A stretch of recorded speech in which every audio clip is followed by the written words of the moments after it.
This is one thing that is need wrap.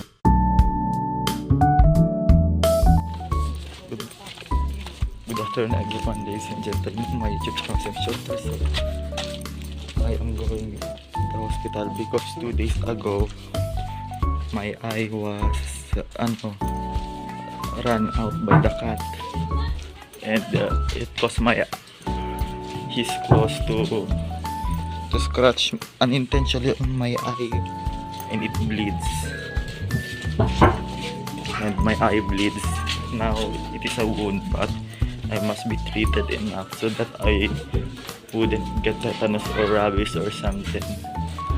So please don't forget to like, comment, share, and subscribe.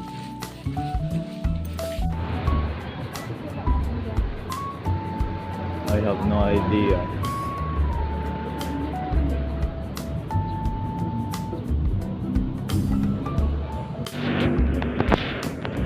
Okay, this is my mom, Eleanor Monte Vasquez. So, multi-purpose hall. We're looking for anti-rabies vaccine. Oh my god, that is it, Rabvax. This is one thing that is need.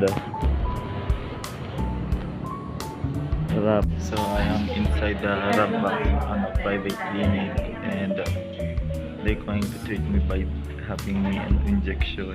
The one thing that I hear and have PTSD due to multiple injections at the hospital at that time.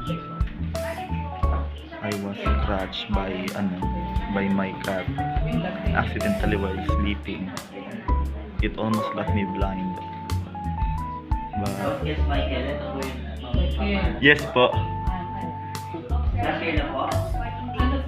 2018. For me, Thursday is a bad luck. I was scratched. So they will treat me.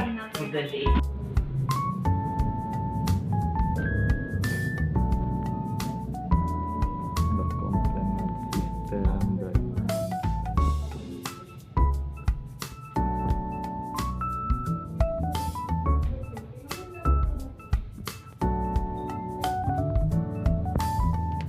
Lesson. So it painful me a lot.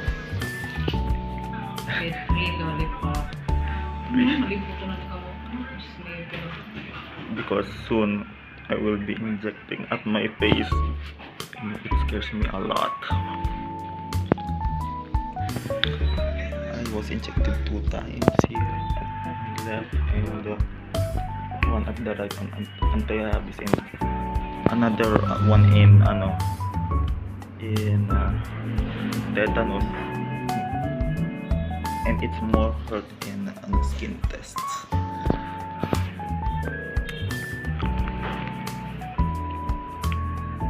I titled it "Surviving the Vaccine."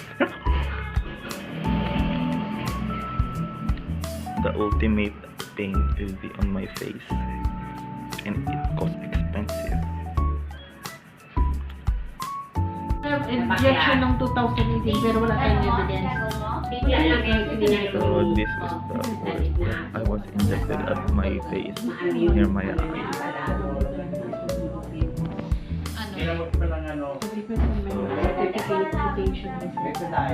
Tapos ito, ilalagay ko. Ito, ibibigay mo sa ligas. Pipitan mo sa taas ng pasilyo. So that I mess up. It makes me fear because of uncertainty on my face. So at least I survived the injection, survived the vaccine. So please don't forget to like, comment, share, and subscribe to my YouTube channel. And due to the tetanus, I can't do my left breathing. So I'm going to break off Ito lang mo na subscribe. pinilapan ko.